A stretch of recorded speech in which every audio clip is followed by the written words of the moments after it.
No company embodied American ingenuity, innovation, and industrial power more spectacularly and more consistently than the General Electric Company. GE once developed and manufactured many of the inventions we take for granted today.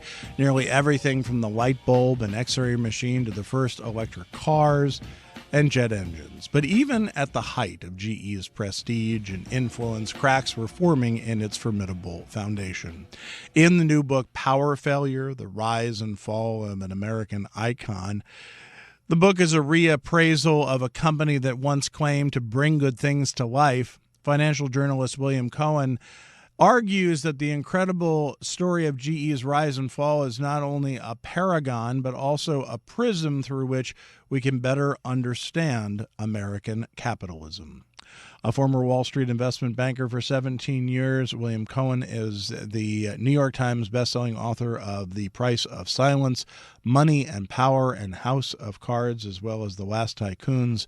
Again, the new book is Power Failure, The Rise and Fall of an American Icon. We welcome William Cohan to the roundtable this morning. Thank you very much for being with us. I appreciate you taking the time out.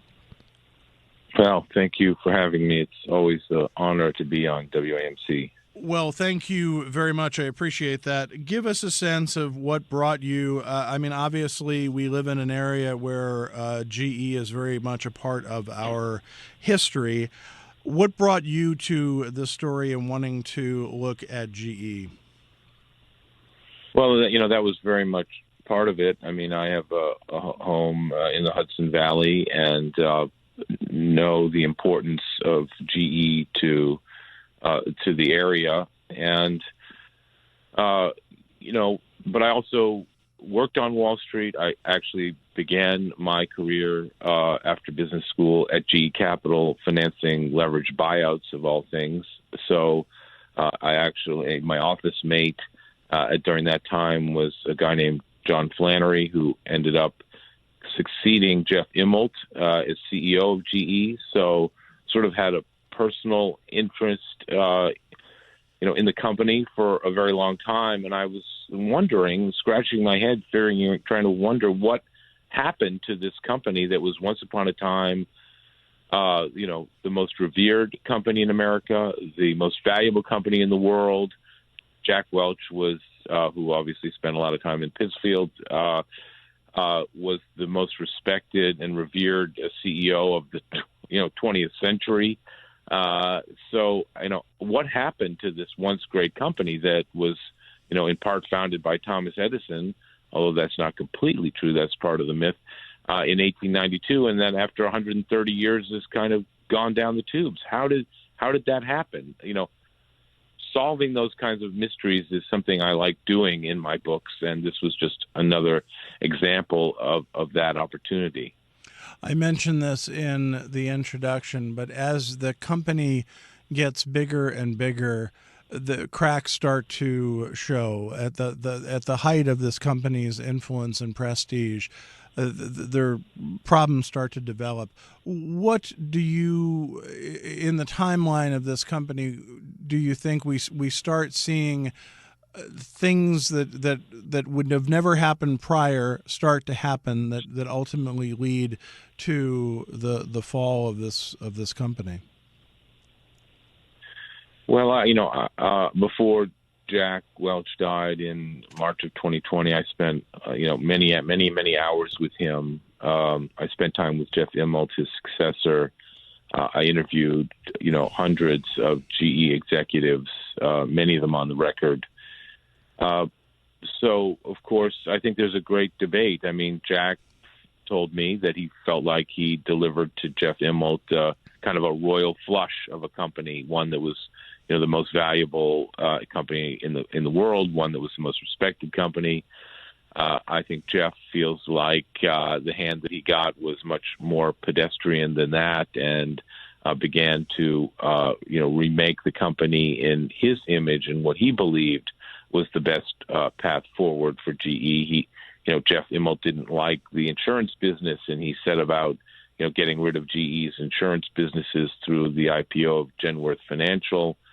He believed GE should get bigger in the medical equipment business. He bought Amersham. He tried to diversify GE away from GE Capital, but unfortunately, he actually kept relying on it at the same time that he was trying to diversify it away from it. And GE Capital became some 50% of GE's earnings. And then, of course, and I don't think Jeff Immelt really understood the risks that were inherent in GE Financial, which was one of the world's largest financial institutions, buried inside GE. And, of course, come the 2008 financial crisis, everybody was focused on what was going on Wall Street, and I've written 2 books about that. But really, GE was in crisis, too, because of GE Capital and the way it financed itself by borrowing money in the commercial paper market, which were short-term unsecured liabilities. And it couldn't finance itself as the financial crisis, began to reach its peak. And Jeff appealed to Hank Paulson, the Treasury Secretary, and then to Sheila Bair, the head of the FDIC, to essentially get a bailout, which nobody really focused on. GE Capital almost filed bankruptcy twice during the years 2008, 2009, which would have brought down GE because of the way the loans were cross-collateralized and quietly guaranteed. So, it created a lot of turmoil in the company at that point, and then subsequently, Jeff sort of made one mistake after another that led to his firing in June of 2017. So, when a company loses so much of its value and virtually disappears, there's a lot of blame to go around. But I think Jeff Immelt has to get most of it. And someone that you say or said in the book that it was masquerading as a CEO. How so after Jack Welch and because he obviously inherits this company that is on paper worth a fortune, and then that just falls apart, is just weakened, and now you look at where it is now. I certainly understand your point, but there's more. There's more to it than one guy, right? Well, of course, and it doesn't happen overnight, although sometimes it does. Like we've seen with FTX and Sam Bankman-Fried, that virtually that thing blew up overnight. I wrote a book about the collapse of Bear Stearns called House of Cards, and that I wrote in 2009, and basically Bear Stearns disappeared in a week. So, pure financial services companies tend to go up in smoke very quickly once the confidence in them is lost. Banking is very much of a confidence game. GE, of course, was half GE Capital and half a big industrial business. So, the GE Capital side of it kind of was deeply wounded after 2008 and eventually sold off in 2015, leaving the industrial company. But GE Capital was such a huge generator of GE's earnings that Jeff Immelt didn't really have anything to replace those earnings with after he had promised investors that he would. No, I mean, look, it took a long time for GE to dissolve, and that did not happen overnight, and that was not the responsibility of one man. But the buck stops, as Harry Truman said, at the desk of the leader. Jack Welch, whether he's not a flawless human being by any stretch, that's for sure, and he made his share of mistakes. But when he took over GE, it was worth $12 billion. When he around the time that he left, it was worth as much as $650 billion.